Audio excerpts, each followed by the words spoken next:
Video. Sorry that it's been ages. Once again, I seem to apologise at the start of every movie, but anyway, I'm going to get on with this because I've got 33 to get through, so big stack right here. And it may be a two-part video because I want to get through them. But these are all the movies that I've bought that I still haven't watched. So you may have seen them before when I've bought a new load of DVDs, but I've got to try and get through these soon. I've made a challenge that I need to watch all these before I buy any more, otherwise I'm just going to end up with a whole DVD case full of DVDs I haven't seen yet. Right, so without further ado, right, first we have White Noise The Light, or White Noise 2, whatever you want to call it. I've heard this is a terrible movie.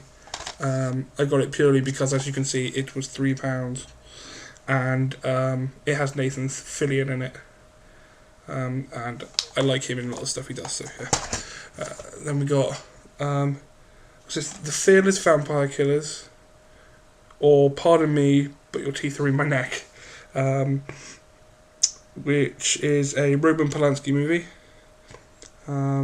It's meant to be a comedy horror. I don't know much about it. I think I got it because it was either really, really cheap or in an offer, or I think actually it came free with another movie. But yeah, what I've read up about it, it looks quite good. I just haven't got around to watching it.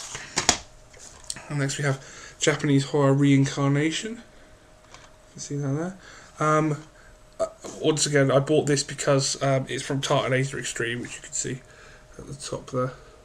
And I've got a lot of their horror movies, and I tend to really enjoy them. But for subtitled movies, I love movies that are subtitled. But it's a case of I need to be fully awake and fully focused to invest myself in watching the movie so I can concentrate.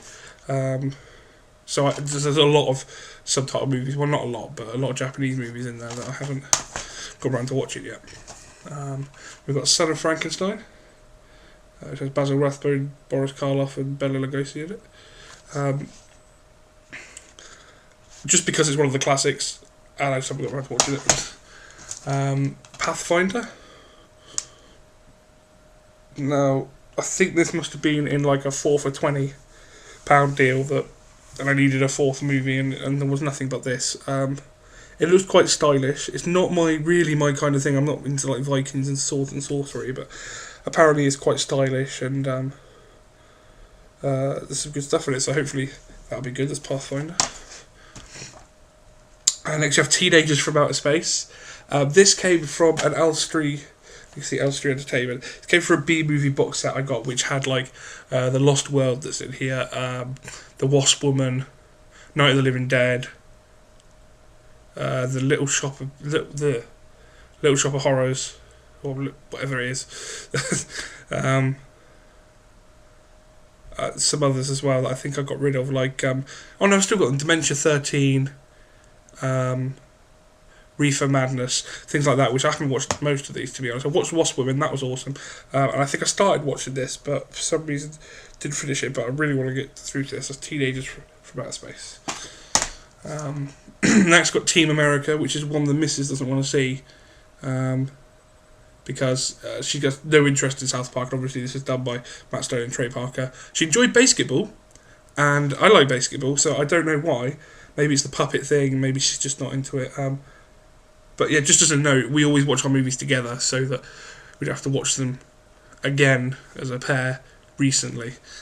So yeah, I've got to talk her into watching this and make sure she's in the right moods, because I really want to see that. And then we have, this is the latest Legacy edition? I think it's Legacy. Is it Legacy? I'm not sure. Either way, and this is the double bill of Frankenstein and The Bride of Frankenstein. I haven't seen The Bride of Frankenstein yet. I've seen Frankenstein, and that's my all-time classic favourite horror movie. Just need to get my finger out and watch Bride of Frankenstein. Then we have Terror by Night. That also came in the B-movie box set. That's Basil Rathbone in it, playing, I think, Sherlock Holmes story, yeah. Not too sure about this, because I haven't looked into, like, detective stuff or pulpy noir stuff yet, so should be alright. I mean, the story's obviously Arthur Conan Doyle, so it's Terror by Night. We have Whispering Corridors, which is part of a Japanese trilogy. Whispering Corridors, Whispering Corridors, Wishing Stairs, and Memento Mori. I think that's the order. And there is a fourth one being made, but it's not to do with the trilogy. They're not really a trilogy. I think they're set in the same school. I'm not even sure about that. But once again, another Japanese movie that I haven't got around to watching. Then we have Blade Runner, and this is the Ultimate Collector's one. I think this is the best one you could get, the most complete one you could get, other than the what do we call it, the attaché case one. But yeah, I picked this up because it was £4. £1 more than White Noise 2, and you get, obviously, get it out. You get the DVD thing, and some weird plastic thing, paperweight maybe, lenticular thing. Comes in a nice tin, and then inside here, I mean, I'm sure you've all seen this. So, but this is a movie. I mean, I'm not a massive sci-fi fan. I'm not a massive Harrison Ford fan, to be fair. But this is a movie everyone talks about. So I thought, can't go wrong for £4 when it's like this kind of collector thing. And obviously we're all complete geeks when it comes to collector's editions and stuff. So I thought I'd check that out for £4.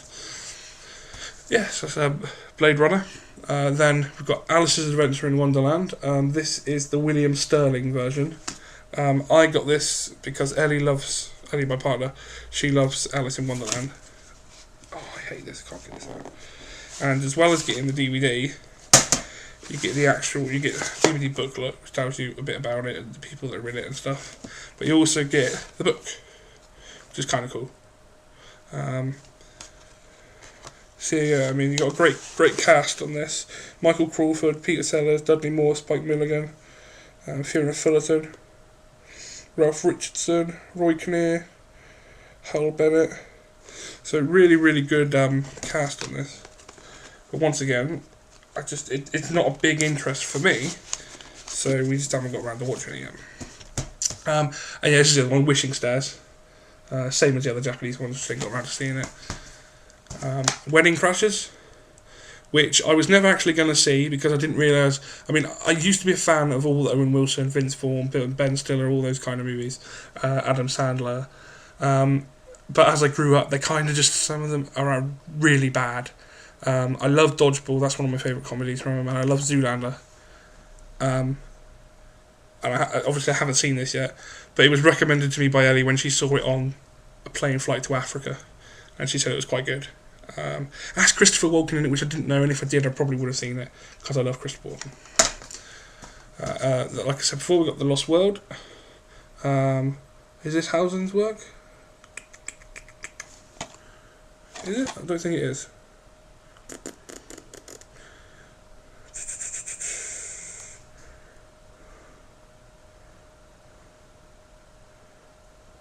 No, but I think it actually has Sir Arthur Conan Doyle in it, which is kind of cool. Oh no, special effects by Willis H. O'Brien.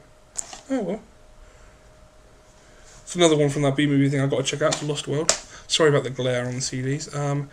Then we have Bram Stoker's Legend of the Mummy. This was in a collection of DVDs my mum picked up for me. Which surprisingly, she had Satan's Little Helper in it and the leprechaun Lep in the Hood, which is quite funny. But yeah, so this has got Lou Gossett Jr. in it, from Midnight Sting, An Officer and a Gentleman, Iron Eagle, Return to Lonesome Dove. I haven't seen any of those movies, so I don't know who he is, but yeah.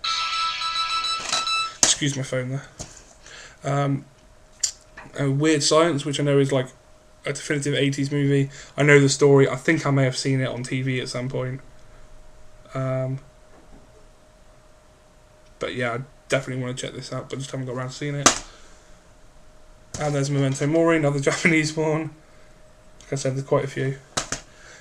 We've got The Roost, which I got purely because it's Fright Fest, and I've been trying to pick up them, and they're hard to get in the UK. But this looks like a really good, fun horror movie, so I'm definitely going to be checking this out soon. Okay, as I can only do 10 minutes, this is part 1, and I'm going to do part 2 now. Thanks for watching.